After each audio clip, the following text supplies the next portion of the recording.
Wednesday, and we invite you to stay tuned for Sears Radio Theater. Today, you'll hear a story of mystery and suspense with Vincent Price as your host. Howard Duff stars as a detective, and Linda Kay Henning is the woman who hires him. The young man is shot to death in a park where 13 governesses are sitting. Listen for the 13th Governess. Sears Radio Theater will begin after this message from your local station. I want to go to old Chicago. I want to go on the ride. Take me to old Chicago. I want to win a prize. We'll see the clown, mess around, maybe even go upside down. Sunday's not the end of this weekend. Old Chicago Amusement Park will be open this Monday for Washington's birthday from 1 to 9 p.m. with 40 exciting rides and attractions. I-55, the Stevenson Expressway, and Route 53.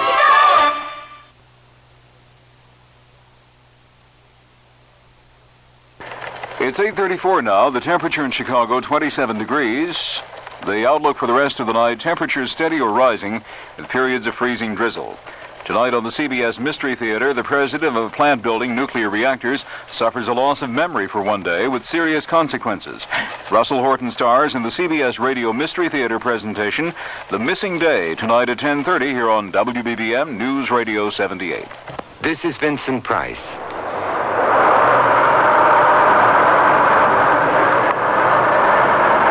Except for the expensive briefcase he's carrying, the young man stepping off the bus looks like a college student. Dressed in casual clothes, he walks deliberately along a street lined with fully restored buildings. Ahead of him, a small child is trying to retrieve a ball which is stuck between the posts of a wrought iron fence. The young man sets down his briefcase and frees the ball. But when he turns around, the briefcase is gone. It's disappeared. No one else is on the street, only the young man and the boy. And oh yes, there, turning the corner, a figure dressed in white. A nurse, perhaps. Or a governess, since she's pushing a baby carriage. The young man hurries after her, but when he reaches the corner, the governess is gone. He crosses the street to a small green park. And there sit 13 governesses, alike in their white uniforms. And before each of them is a baby carriage. The young man wheels. There on the roof of the building which faces the park, a silhouetted figure aims a rifle. Bad boy! The young man, killed instantly, falls without making a sound. The governesses scatter, a mad rush of baby carriages clearing the park paths. The briefcase is gone. And that's only the beginning of our story.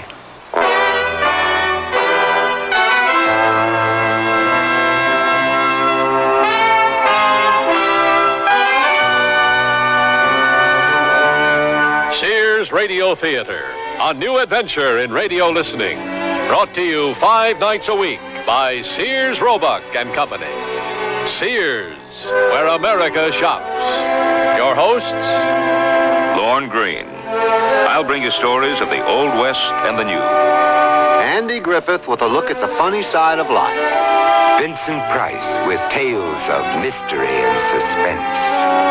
Cicely Tyson with stories about love, hate, and related things. Richard Widmark. I'll bring you stories of pure adventure. 5 nights of exceptional entertainment every week.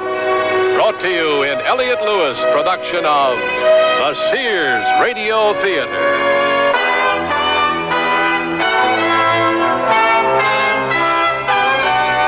Our story, The 13th Governess, by Elliott Lewis. Our star, Howard Duff. When I need advice, I go to my mom. Why not? It's free. Now that I'm married and moving into a new house, I want all the advice I can get. So when Mom says shop Sears, I listen. You should. Sears is a great help on those big items you'll need for your new home. Major appliances like washers, dryers, and refrigerators. They'll deliver, install, and service. I always depend on Sears. You should, too. Sears, Sears, Sears, where America shops. Hey, look, in here. Inside this stylish man's dress shirt. I'm a Sears Value Dress Shirt label just popping with pride because Sears Value Dress Shirts are sure to be popular for a number of reasons. They have fashion spread collars, come in classic patterns and solids in short and long sleeves. You'll appreciate the perma-pressed polyester or polyester cotton blends for easy care, plus at low value prices, what a buy! Just look for me, the Value Dress Shirt label at Sears Men's Store, where style, sense, and satisfaction combine to label me right for you. I love to eat. But it takes so long to cook. That's why we both love our new Kenmore microwave oven from Sears. I can cook a 5-pound roast medium rare in just 30 minutes, or 3 strips of bacon in 3.5 minutes on a paper plate. Bake 2 potatoes in 8 minutes, and cook vegetables faster than boiling them in water. That means less time in the kitchen. And more with you. Fast, clean, cool cooking with Sears Kenmore microwave ovens, all with automatic defrost. Choose the right model for your kitchen from the many styles available at most Sears retail stores. Your baby's room. Furnish it with the quaintness and charm of Sears Jenny Lind's crib, dresser, and chest. Your baby will be secure in our old-fashioned crib built with high sides and a safety drop-side latch. And each handsome maple color piece comes in a non-toxic finish. Sears Jenny Lind dresser and chest is furniture that will adapt gracefully as baby grows older, too. So visit us soon, because Sears has baby buys bundled up. Available at most Sears retail stores.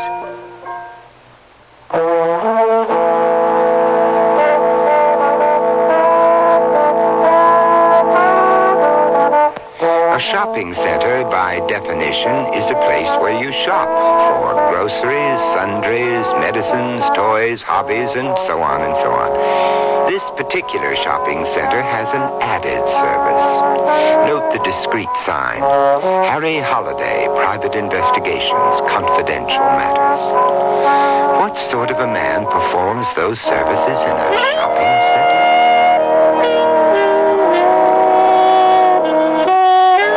Did you ever want something so bad you could taste it? That's how bad I always wanted to be a private investigator. I don't remember when the idea first came to me. I only know that it was something I headed for. I worked as a cop, as a private guard. I took classes. I spent time working for one of those large outfits. I took tests. And son of a gun, I passed and I got a license. And here's what really has me shaking my head in wondrous delight. My first case was a murder. How's that for wish fulfillment? She was young, early 20s, stunning, gorgeous. You know, all those adjectives that means she was a knockout. Mr. Holliday? She wasn't dressed in black. She wasn't sobbing or distraught. None of those things. The dark glasses were the only clue that she was a widow. My name is Valerie Robeson. My husband was Matthew. He was... Yeah, I read about it in the paper. Killed with a rifle fired by person or persons unknown. I'm sorry. The police said the shot probably came from the top of a building that adjoins the park my husband was in. It's their feeling some neighborhood kid was fooling around taking pot shots and accidentally hit Matt. I came to you because their explanation is so improbable. Do you live near the park? No. Does your husband work in that neighborhood? No. I don't know why he was there. He didn't. Will you do it for me? Find out who killed Matt? I don't have a great deal of money. You pay me by the day, plus my expenses. If we get lucky, it shouldn't cost you over $1,000. She nodded her agreement and opened her purse. She fumbled around in it before she remembered she was wearing dark glasses. She slid them off. Her eyes were red-rimmed, the expression in them lost. She was a young widow, filled with anguish and despair over the death of her young husband.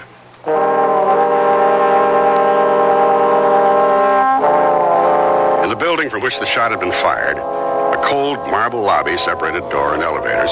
Midway was a desk where renters picked up phone messages and mail, and where intruders such as me had to stop and be identified by an efficient-looking lady. I told her I was interested in renting an apartment, and she directed me to the rental agent, apartment 101, first door on your right after you turn left at the elevators. I rang, and the door was opened by a short, fiercely mustached man with bright blue eyes lined from peering into the sun. Sir? I'm interested in renting an apartment in this area. Oh, come in, sir, come in. Major Emery Griffiths, sir, retired from Her Majesty's service. Major? Mrs. Griffiths is the house renting agent, but she's not immediately at home. Now, how can I be of service, sir? Is there an apartment available on the top floor, overlooking the park? Oh, Jolly good time for the question, sir. Jolly good. The wards are planning a year-long cruise, you see. Well, out of the country 12 full months, and perhaps interested in subletting for that period, you know. Would that interest you? Why, yes, it might. My wife has this wish to settle in for a while, all that moving about the last 2 years, you know. He ate it up, nodding crisply at the invented travels my mythical wife and I had been taking.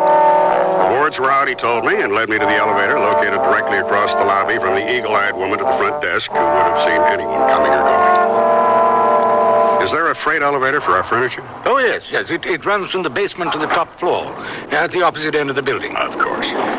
Here we are. Now, if you'll follow me. Well, you're very fortunate. The wards only made their decision a day or two ago. Now we'll see if I brought the proper key, what? After you, sir. You'll see it's 2 bedrooms to the left and right before you reach the living room, which is directly ahead. And the kitchen is to your right, and there are 2 full baths. Lovely place, as you can see. Lovely. Our tenants often take the sun down there in the park, you know, where those governesses are sitting. Or we allow them to use the roof just above you, sir, which can be reached by stairs at either end of the building. Yeah, very nice. Very, very nice. I'd like to bring my wife, if you don't mind. I'd need her opinion. You understand that? Oh, of course, sir. Guy I went to school with, Ben Wheeler, works in the morgue of the morning newspaper, and he let me find a corner where I could go through the newspaper's file stories of Matt Robeson's murder. You're suggesting Robeson's death wasn't an accident? His widow doesn't think so. This her, Harry? The pretty lady in black? Yeah, that's her. Behind her, her parents. Beside her, a family friend, Zachary West. How about that mustache? He's a hairy one, isn't he? Hey, look here. Tragic family. Says her brother was killed in a boating accident 2 years ago. Out sailing, storm came up, boat sank. Found a cushion the next day, boat and brother gone. Here's the picture you ran on him. Kind of looks like his sister. But can I get copies of these? A lousy quality, but sure. I found family friend Zachary West's address in the phone book and drove out there. A big sign out front read, Century One Apartments, first in a series of posh pads for swinging singles. I parked across the street just as a dashing red sports car shifted down, mufflers burping, and ducked into the underground garage. The driver was the man in the newspaper picture, Zachary West, of all the hair. I got out and managed to bump into him on one of the paths. Instead of being straightforward, I put on my puzzled, ingenuous face. You find out more things that way. You look lost. Help you? Yes, I thought maybe I'd like to rent an apartment. You picked the best spot. I'll steer you to the manager's office. Oh, that's very, very nice of you. Appreciate it. Don't sweat. What happens if you move in and then decide to get married? Why get married when it's all lying around waiting for you? Here we are. Lorenzo, I bring you a customer. Welcome. Lorenzo is manager, master of ceremonies, and what one might call confessor arranger for our community. Glad to see you. Zach, tonight's 15B's birthday party. Count on me. I'm in 86A. Drop in for a drink anytime. And don't hesitate to bring 1 or 2 guests, even 3. I'll show you some of the apartments. You prefer blonde neighbors, brunettes? Speckled if they come that way. He showed me a series of flashy apartments, all furnished for a race of people who only got out of bed to have a drink or smoke a joint. I told him I'd let him know, and left through the garage, which gave me the chance to write down the license number on Zachary West's red sports car. I'd only driven a couple of blocks when I saw that someone was following me. A young woman, long black hair blowing, driving a beat-up station wagon. When I got to the shopping center, I drove around to the back where my office is and parked at the H. Holiday stencil. She circled, pulled into an empty space, and slid out, peering around like a baby bird looking for his mother. She tried to see where I'd gone. She spotted my car and came toward me. As she arrived, I stepped out. Oh. Looking for something? What? No, why? Because you were following me. Why? Why? That's a laugh. Why? Because I saw you before writing down Zachary's license number. What sort of behavior is that? I didn't take down his license plate, silly. I took the number of the car next to him. I'm an insurance adjuster, not that it's any of your business. Any further questions? Oh, well, you see, I got this impression you were a cop, and I couldn't understand Zachary, what he could have done to bring out the fuzz, so that's why excuse me. Quite all right. Perfectly logical error. She seemed to be just a nice young lady looking out for a friend. Or so I believed then. At all events, she left me with an enormous curiosity about Zachary West. So next morning, I waited outside his apartment, followed him into the city, parked where he parked, and sat beside him at the counter of the coffee shop where he ate breakfast. I recommend the waffles. Waffles, miss. And coffee now, please. If you had questions, why didn't you ask me? Valerie hire you? Yeah. Well, what do you want to know? Well, I'm trying to find out if anyone wanted to kill Matt. I saw the newspaper picture of you at the funeral. Were you Matt's friend or Valerie's? Both. I introduced him, as a matter of fact. And Valerie works for me. I'm a clothes designer, men's and women's wear. Oh. Any idea why Matt was killed? Oh, the police called it an accident, according to the newspapers. Valerie doesn't think so. Well, Valerie's a new widow. It's very difficult for her to accept what's happened. Did you know her brother, the one who died in the boating accident? Larry? Well, yes. He's how I met Valerie. What's that got to do with... Oh, don't let your waffle get cold. Here's my business card. Call anytime I can be of help. Yeah, right. Valerie Robeson lived in the middle of an old housing tract in a one-bedroom house badly in need of paint. She introduced me to her mother, Dora Filbert, who was enshrouded in what my grandmother called a wrapper. I don't know what Matt was doing in the park. He left here about 7:30. He had a 9 o'clock class at the university. Did you ever get there? No. Now, while I was reading the background on this matter, I ran into the information about your brother. I'm very sorry. It was a terrible loss. Were you close to your brother? No one was close to Larry. He was a bachelor, what you'd call a swinger. Girl in every port sort of man. He didn't even have a job. His father kept after him. But Larry always had an excuse for not working. I'm sorry, I'm late. Will you excuse me? Well, sure. If it's all right, I'd like to talk to your mother for a minute or two. Of course. I'll be late, Mother. Zachary has a show tonight, and I said I'd work it. All right, One of the dear. girls is sick. All Bye. Right. Bye-bye. I'd like to know a little bit more about your son, Larry. Would you mind? No. But what does that have to do with Matt's death? I don't know. Probably nothing. Do you agree that Larry's death was an accident? I'm sure that in your profession you hear all sorts of things about people. Well, I don't surprise easily, if that's what you mean. What I'm going to say is in confidence. Of course. I think Larry took his own life. Larry and another young man, Zachary West, they were very close. Too close, if you understand my meaning. Yeah, I think I do. His father spoke to him about it. His father told Larry he was less than a man, and he didn't want to have anything to do with him. Well, Larry went up to the lake the very next morning, and that's why I think he took his own life. And certainly he's better off, in my opinion. Did your son-in-law, Matthew, know Larry? Oh, no. Valerie got to know Matt after Larry was gone. Oh, I see. Well, thank you, Mrs. Filbert. Oh, one other thing. Valerie said Matt was taking some classes at the university. In what, do you know? Oh, photography, of course. He was learning to be a photographer.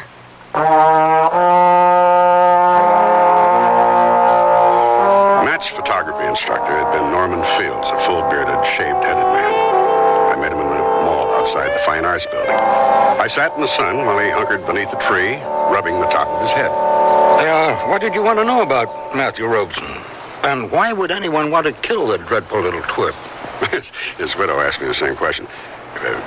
Tell me about it. Well, now, let's see. I suppose you want to know if he was a good student, innovative, questioning, and so forth? Yeah, things like that. No. Although he spent an inordinate amount of time here. Matthew Robeson was a man who didn't even own a decent camera.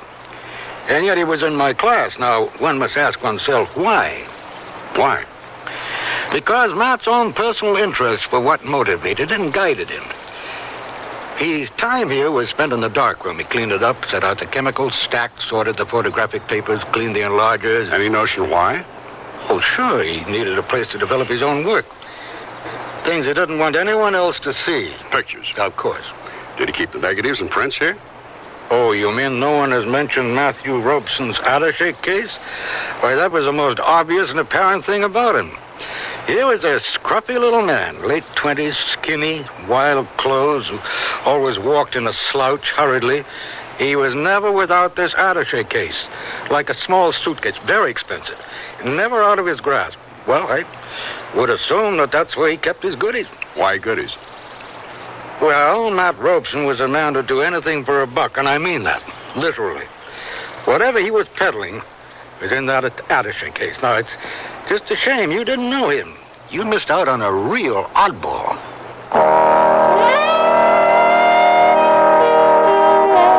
I drove from there to Zachary West's showroom to look for Valerie. I entered a salon where a showing of Zachary West's full selection of clothes for the career woman was in progress. Among the natty outfits on display were wardrobes for lady mail carriers, surgeons, bus drivers, and lawyers. As I entered the room, the young woman with the station wagon was walking on stage to join the others. And would you believe it? She was dressed as a governess.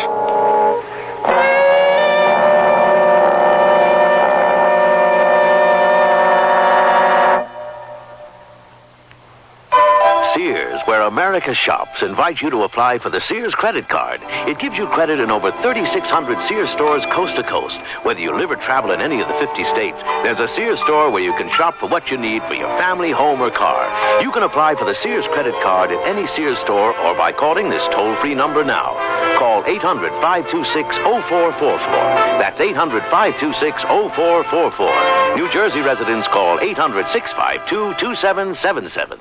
I can't believe they can do it for $19.99. Installed? The aluminized Sears muzzler is only $19.99 installed. And listen to the muzzler promise. Sears promises that the muzzler will last as long as you own your American-made car. Or return it for refund or replacement free. And if Sears installed it, they'll install the new one free. Well, you can't beat that. I think it's fantastic. It's a great promise. The muzzler, just $19.99 installed. Clamps if needed, 99 cents each extra. Sizes to fit most American-made cars. Prices may vary in Alaska and Hawaii at most Sears Tire and Auto Centers.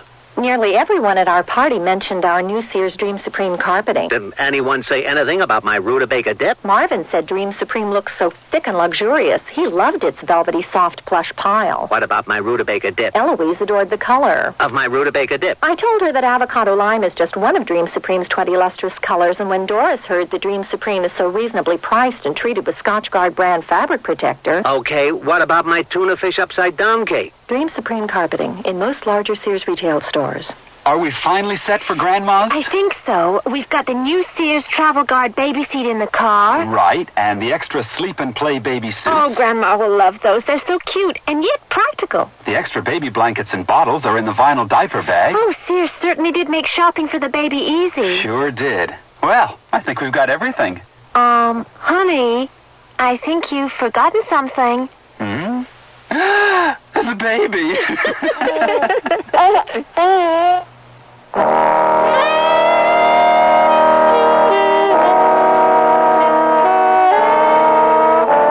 Harry Holiday wasn't comfortable sitting on a folding wooden chair watching a fashion show. But being the gung-ho type fellow he was, he sat there like a little gentleman and took it all in. When the show was over, he bought his client a drink in one of those dark English tavern replicas where patrons hid in shadowy booths tucked into dark corners. His attaché case? Mm-hmm. He wasn't carrying it when he was shot. Any idea where it might be? No, he never put it down. He lugged it around all the time. I can't imagine where it is. When you asked me to help you, did you suspect something? Suspect? Oh, that he might have been seeing someone else, and that's what he was doing in the park that morning, meeting somebody? Oh, no, I never thought Matt would cheat. He wasn't that sort of man. Matt's only weakness was his greed. Oh, he was a sweet, dear man when we got married. Then, well, somehow I must have given him the impression, led him to believe that Well, that I was dissatisfied with our life, that I expected more from him. And I didn't, really. It's just that I kept hoping he'd find himself, stop drifting. That terrible, restless drifting. I don't know why, because I don't find any connection. But I can't help remembering that in the pictures I saw of your brother's funeral, there was no casket. Was he cremated? No, because there wasn't a body. They never recovered it? They told us that often happens in deep lakes. The body is trapped in the boat. We held the services anyway, of course. Oh, yes, of course. The next morning, I called an old Army buddy who worked for the Department of Motor Vehicles and gave him the license plate number of the battered station wagon and asked for the owner's name and address. And then I got a phone call from the answering service, a Major Griffiths, who wanted to speak to me. Oh, that apartment you liked is available. The Major told me. The wards had found a freighter leaving with the tide tomorrow night. Yes, the place needs a bit of cleaning, you know. There's some soap and water, and she'll pass inspection. I'll hang on to it until your wife comes by, what? I thanked him, had some breakfast, and went over there. The Major and his wife were out. The lady sitting guard over the front desk told me. But Mrs. Ward was expecting me. Just go right on up. I did. Oh, you must be Mr. Holliday about the apartment. That's right. Isn't your wife? She'll be along later. I left word at the desk to send her up. Oh, please come in. Thank you. You'll forgive the mess, but suddenly we're on our way, and it's really so exciting. All the way around the world, can you imagine? And on a freighter. She babbled on, absolutely delighted with the new adventure she was about to have. She was a pretty, bright-eyed little woman in her mid-30s, and her face was flushed from her exertions. She was putting things into several large packing cases in the center of the room, which would be stored until their return, and she'd hung clothes that weren't to be taken in a large wardrobe. Half hidden behind a few dresses was a governess's white outfit. She saw me staring at it. I won't be needing that anymore, thank goodness. She continued her work, chattering on about their sudden departure, how lucky they'd been to find a freighter with space for them. And my poor husband out gathering passports and letters of credit and all the things one needs. And speaking of good fortune, tomorrow is our first wedding anniversary, and we'll be sailing the high seas in celebration. What's that? Oh, well, I'd have told you about that anyway. Some of the tenants sun themselves on the roof, and when they step out of the stairwell, it makes that sound. Oh, I see. It happens very infrequently. Oh, look, there's Teddy. There, he sees me. It all happened very quickly. Her husband, Teddy, was walking across the park toward us. He looked up and started to wave, and then he must have seen something because he opened his mouth to shout, and then the bullet hit him, and he slumped onto the pavement. The governesses in the park scattering like dry leaves in the wind. I was out of the apartment almost as soon as I heard the sharp snap of the rifle fired from the roof above me. I heard the freight elevator groaning down to the basement and raced after it. But no one was there, and the alley was empty. By the time I got around to the park, Mrs. Ward was kneeling on the path beside her husband. She didn't cry. She almost looked as though she'd expected it. It had to happen. Well, why do you say that? You can't live as he did without suffering the consequences.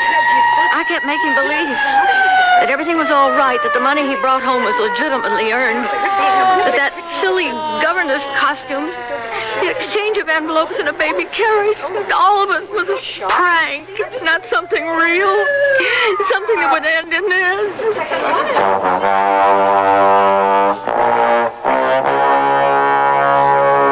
She didn't say anything more to me. She answered questions put to her by the first policeman to arrive, and then spoke to the homicide men. They questioned me. I told them what I'd observed and nothing more, then ducked out of there. Soon after I got back in the office, the call I'd been afraid I'd get came in. The police just left. We can't believe it. It's been 2 years, and he never... I'd like to come by later in the day. My father's coming down to be with us. Who did it? Who shot Larry? Or, what was he calling himself? Teddy Ward? I don't think they know who shot him. And it's something to do with Matt's death. It happened the same way in the same place. That's what I'm trying to find out. The minute I hung up, I got a call from my buddy at the Department of Motor Vehicles. The owner of the station wagon was Roxanne Lucetti, and he gave me her address, a place called the Aloha Arms. Her apartment faced the court, which featured a postage stamp-sized swimming pool, being cleaned by a tan young man with long blonde hair and an earring. Yeah? What?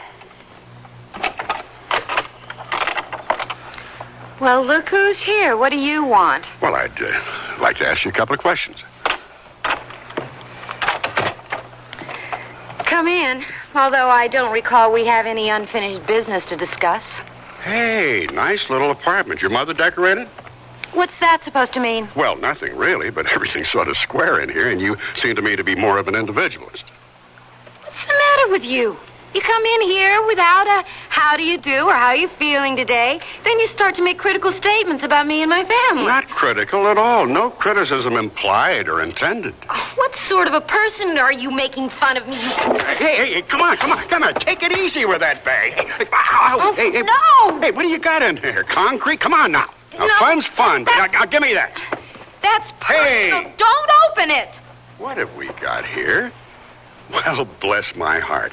Just what every lady must carry in her bag, a rifle scope. Give me that. Is it yours?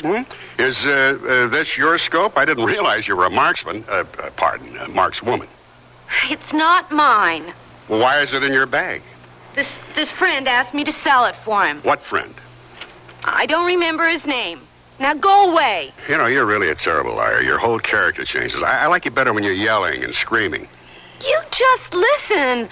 I was nice enough to allow you to come into my apartment, and then all you do is cast aspersion after aspersions at me and my friends, and it's none of your bleep business. So why don't you just go away and leave me alone? What kind of a jerk are you? Okay, gotcha.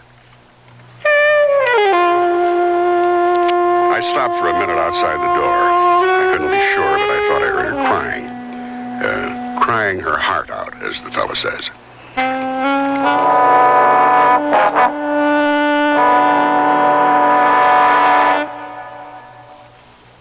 Sears Radio Theater will return after this message from your local station.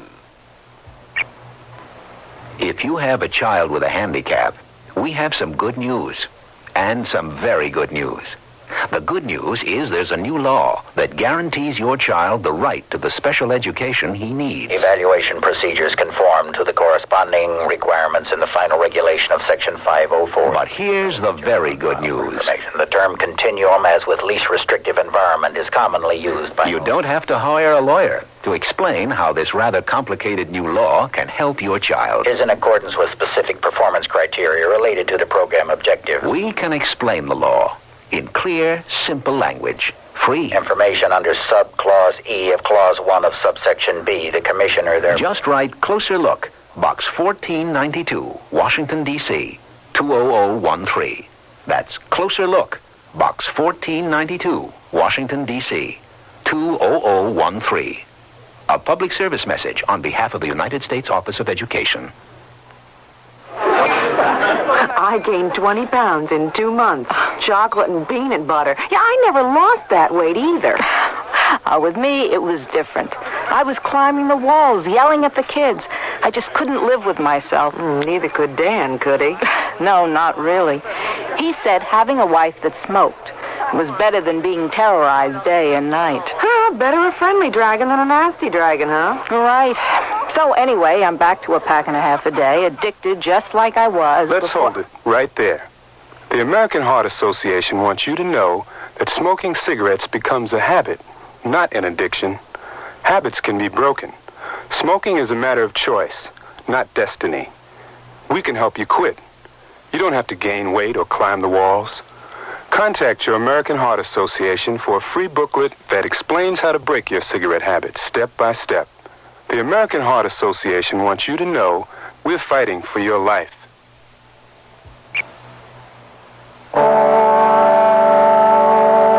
Vincent Price again, and here's the concluding act of the 13th Governess. I think you can sense death around the place. The Robeson house seemed to be engulfed in it. The house itself appeared to be in mourning, although it probably was only the gray, sullen day. Valerie let me in. Her mother and father were sitting in the living room, coffee cups balanced in their hands, as though they'd forgotten they were holding them. Mr. Filbert was a tall, slender man with thinning hair and steel-framed eyeglasses, who looked as though he might once have been head clerk in a hardware store. After I'd been introduced, they picked up an angry conversation where I'd interrupted them. I mourned him once, Dora. Once is all I got in me. So far as I'm concerned, he died 2 years ago. You killed him 2 years No, ago. I didn't kill him. I didn't. You've been accusing me for 2 years that I killed my son. Oh, how long will you two do this to each other? Now stop it. She's been after me for 2 years, Val, how I killed her son. Now she finds I didn't. She don't know what to say to hurt me. Mr. Filbert? Yes? I wonder if we could talk, just you and me. Mother and I'll go into the kitchen. Come on, Mother. Mr. Filbert, why does your wife believe you're responsible for your son's death? The death that never happened, you mean? Because she claims I called him a pervert, and that drove him to take his life. Did you? When a young man don't work and accepts money from men, to my way of thinking, that's perverted. That's what I told my son Larry. His mother misinterpreted what I meant. What did you mean? Larry wasn't never without that camera of his, is what I meant. Yet he didn't want to show me or his family what sort of pictures he was taking. I think them pictures was what he got money for, and I think his camera's what finally got him killed for real. Blackmail? Is that what you're trying to say? That's my opinion. The question yelling for an answer was who Larry Filbert had been blackmailing, as himself and as Teddy Ward. I drove over to the apartment where Mrs. Ward had her personal things hastily packed. I can't stay. I look down there into that pretty little park, and it terrifies me. Miss Ward, were you and your husband here when the first murder was committed? Oh, I think that's why Teddy was shot. Oh? He saw something that morning, something that surprised him. Yes? He got his camera, the one with the telephoto lens, and he started to take some pictures. We both heard the noise, the thumping sound when someone steps onto the roof, and then this funny popping. Shots? Yes. And the young man in the park fell. The governesses all ran, of course.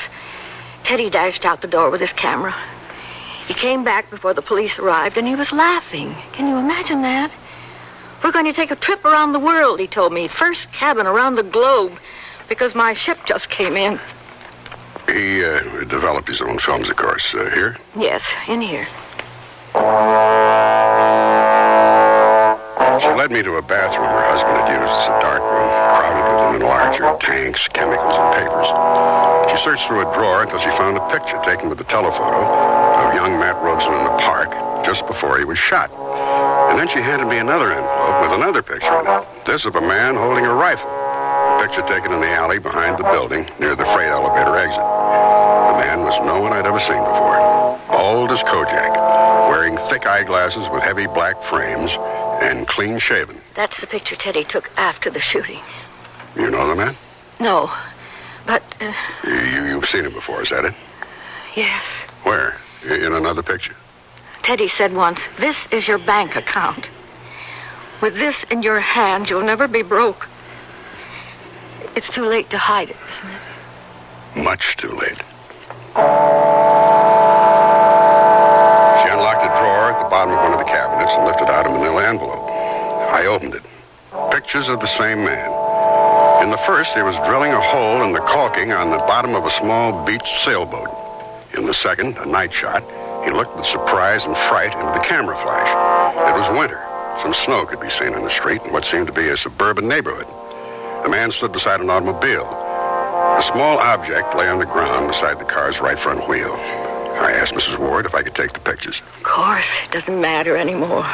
Well, why did your husband photograph the young man in the park? He was surprised to see him there. Oh, I don't think I understand. Well, the only other times he'd been there was when I wore my governess outfit and traded envelopes with him. It was strange because I wasn't there, and the young man wasn't carrying his attitude case. Did your husband say anything? Yes. And I thought it was odd. Do a friend a favor, he said, and look at the greedy little Dickens. The only way I could make any sense out of it was to begin with the photograph of the bald-headed man standing in the snowy street beside his car. At the university, Norman Fields opened one of the dark rooms for me and made a new negative of the old picture Teddy Ward had shot. From this, Fields made a series of blow-ups showing sections of the picture. The bald man, in a state of shock, was standing alongside his car, and beside the front wheel was a child's shoe. By lightening the printing tone, changing the contrast, what's called dodging, you were able to see under the car. And there was a crumpled bicycle and the hideously mangled body of a child.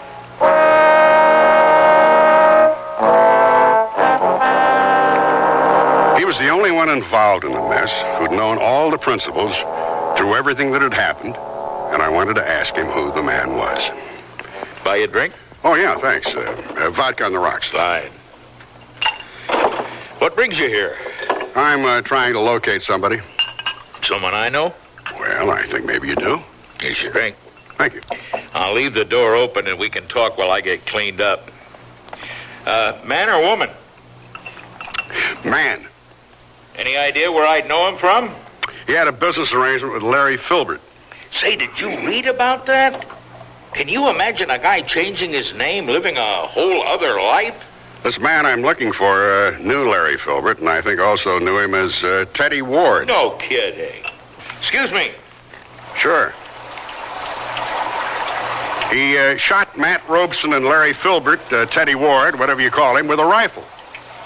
What do you want me to do? I don't follow you. I know what this man looks like. I'll show you his picture, and maybe you can identify him. I'm glad to help, of course, but up to now you haven't given me too many clues on the guy. Bald with dark-framed glasses, that isn't much to go on. Clean-shaven, too, you said, huh? You know how it is when something strikes you? I hadn't said anything about how my phantom murderer looked, and out came the description to a T from Zachary West. I took the rifleman's picture from my pocket and a pencil, and I put hair on the bald head, erased the thick-rimmed glasses from over the eyes, and added a mustache. How's your drink? Fine. Let me ask you something. Shoot. How did you feel when you found out your new blackmailer, Teddy Ward, was really Larry Filbert, the man you thought you'd killed in that boat accident? Hey, slow down. You're throwing a lot of names at me like I'm supposed to know them. Well, no, that's not true. You know them. Larry blackmailed you after the hit-and-run accident with the child, so you tried to get rid of him by sinking his boat. So now here you are in town, thinking you're out of it, and Teddy Ward calls you, and the whole thing starts again. Only this time, there's more. There are pictures of you sinking the boat. I keep trying to imagine what you looked like when you found out you were being blackmailed by a dead man.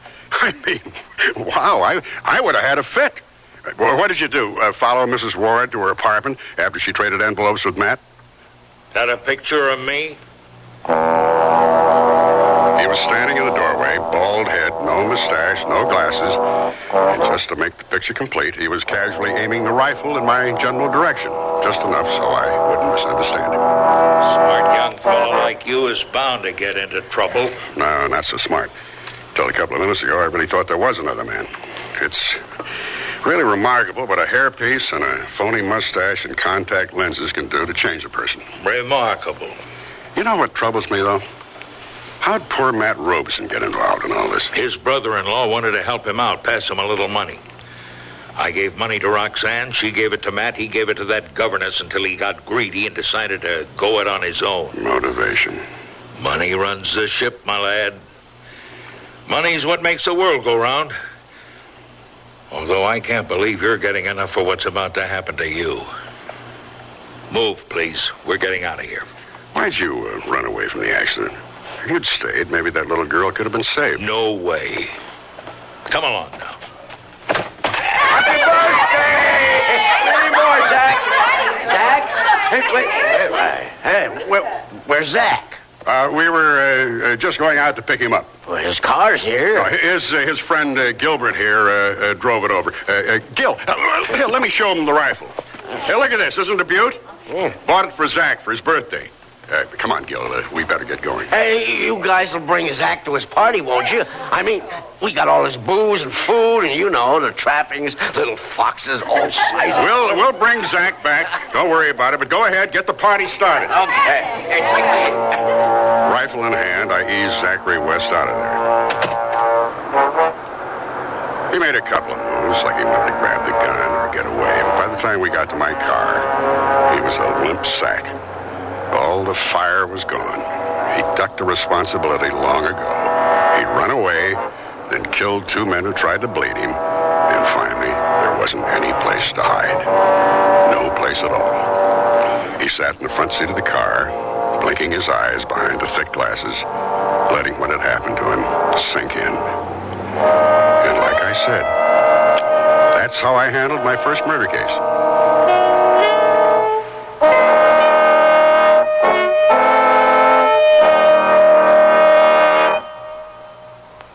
Generations ago, families dined by the warmth of the open hearth. Today, Sears rekindles this spirit with its open hearth dining room furniture. Faithfully rendered early American designs and careful workmanship give it an heirloom quality.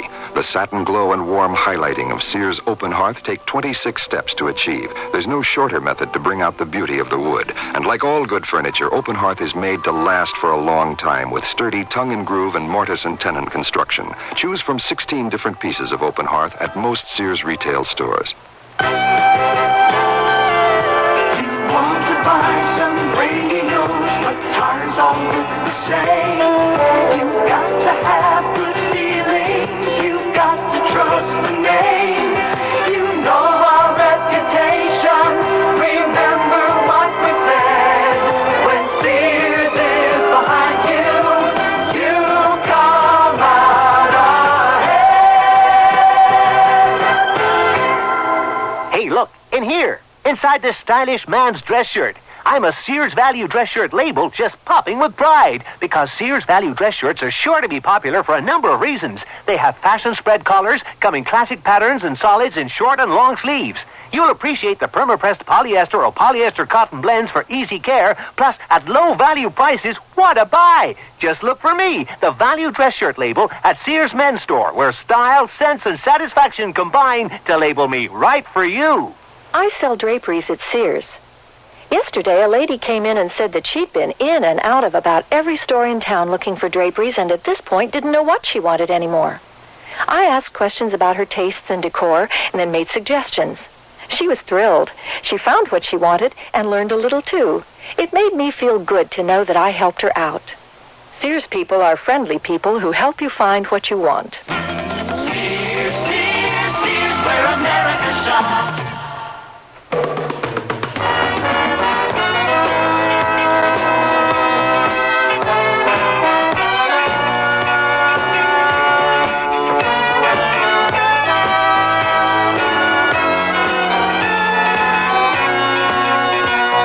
Listening to Sears Radio Theater, brought to you 5 nights a week by Sears Roebuck and Company. Sears, where America shops. The 13th Governess was written, produced, and directed by Elliott Lewis. Your host was Vincent Price. Our star was Howard Duff. Also heard were Linda K. Henning, Deborah Wally, Leorine Tuttle, Marvin Miller, Ben Wright, Sidney Miller, Peggy Weber. The music for Sears Radio Theater was composed and conducted by Nelson Riddle. Art Gilmore speaking. The Elliott Lewis production of Sears Radio Theater is a presentation of CDR. I'm lost and lonely, scared and sad, trembling at the thought of making you mad. My love is yours, but at times you're so cold. If life's like this, take me before I grow old. This song was written by a man now serving time in a state prison. Most of the men and women in prison today were abused children, and many abused children grow up to abuse their own children. Child abusers can be helped. Find out how. Write Prevent Child Abuse, Box 2866, Chicago, Illinois, 60690. Please stop the hurt I've suffered since my birth. Join the abused child's fight, put an end to their sleepless night. A message of the Ad Council and the National Committee for Prevention of Child Abuse. Your satisfaction is our satisfaction at Townsend Pontiac. Townsend Pontiac. You've got to go to Townsend Pontiac and buy a car. It's really important. It's important to you, and it's important to Mr. Townsend. Now, you could buy a beautiful new 79 Pontiac. Townsend has such a great selection, you won't have any trouble finding the car you want. Or you could buy a great new four-wheel drive International Scout. Boy, that'll take you where you've got to go and back again. Come on, it's important.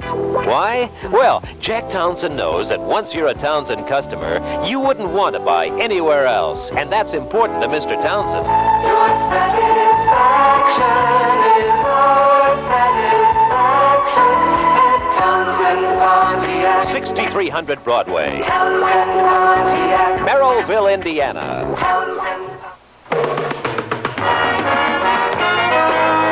Cicely Tyson will be your hostess tomorrow for a warm-hearted story of two young people trying to help two elderly ladies find a suitable rest home. Our original story is called This Home is Dissolved, so be sure to tune in to this station tomorrow to hear the Sears Radio Theater.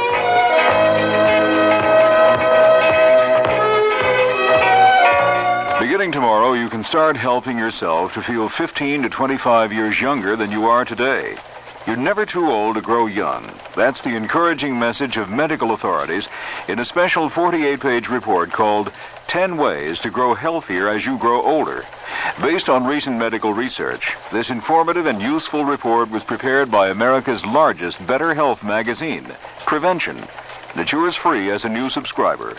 10 Ways to Grow Healthier as You Grow Older tells about a new method to help you fall asleep faster, about the simple dietary substance that scientists believe may sharpen your memory, about the nutritional program that may add life to your sex life, and much more. If you'd like to receive this free report, you're invited to try 12 monthly issues of Prevention for only $6.99. If you don't like the first issue, cancel. You keep the issue. You keep the special report, too, and owe nothing. Send no money now. Just phone toll-free 800-331-1000. That's 800-331-1000. For Prevention and your free report, call 800-331-1000.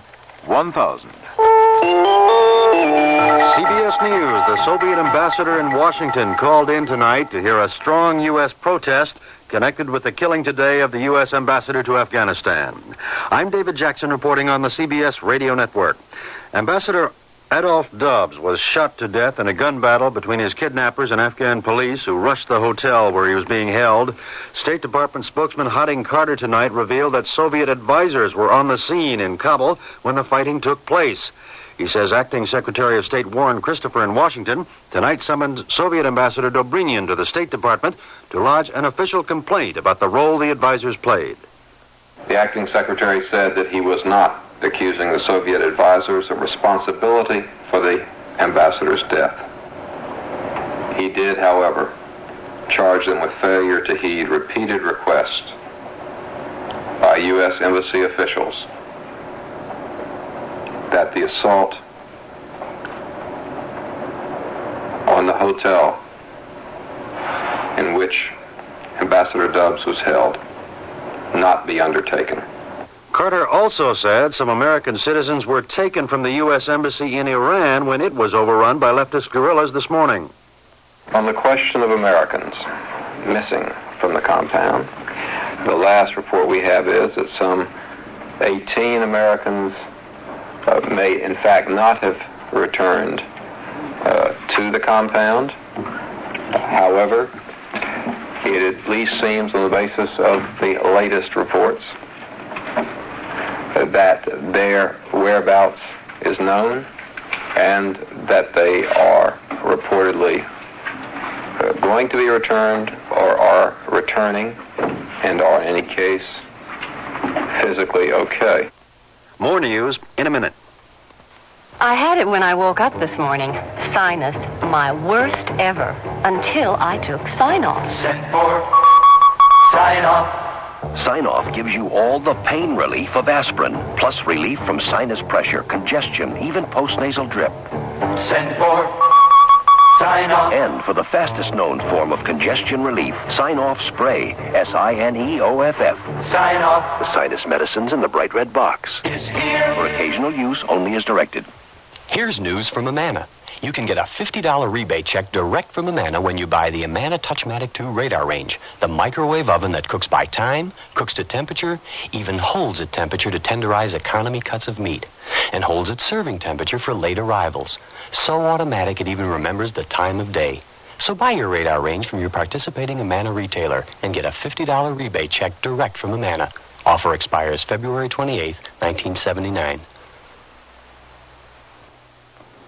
A cool reception for President Carter on his first day in Mexico. David Dow reports from Mexico City. Just 6 hours after arriving here, President Carter received the first pointed evidence of a new Mexico, backed by new oil wealth, determined to use that for new leverage and equality with the U.S. It came in the form of a luncheon toast by Mexico's president, Jose López Portillo, which sounded more like a stern lecture to the U.S. president. Mexico has suddenly found itself the center of American attention, said López Portillo. Attention that is a surprising mixture of interest, disdain, and fear, much like the recurring vague fears you yourselves inspire in certain areas of our national subconscious. At another point, the Mexican president warned that surprise moves are poisonous fruits, an apparent reference to the sudden scuttling by the U.S. of a deal for Mexican natural gas a year ago. The tone of Mr. Carter's toast was conciliatory, with attempts at humor, alluding even to an attack of Montezuma's revenge the president said he suffered in a previous visit during a performance of Mexico's famous Ballet Folklorico. David Dow, CBS News, with the president in Mexico City. The big three U.S. car makers in Detroit report overall new car sales picking up, increasing 14.3% in early February. GM and Ford scored the gains, but Chrysler sales were down about 3%. Now this. Fred, it's after midnight.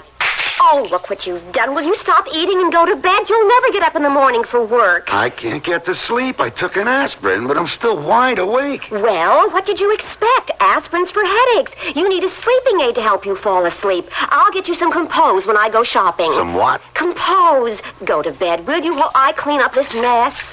Headache? Take aspirin. Sleepless night? Take Compose. C-O-M-P-O-Z.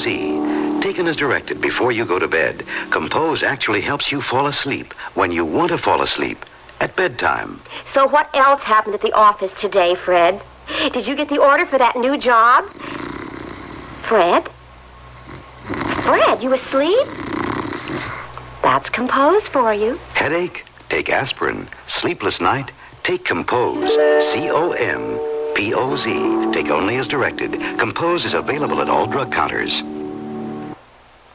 The Illinois State Senate today rejected a rule change that would have made it easier to pass the Equal Rights Amendment there. Observers say the defeat drastically reduces chances ERA will be approved in Illinois in the next 2 years. It's the only northern industrial state that has not passed ERA and has been the focus of a strong pro-ERA campaign. David Jackson, CBS News.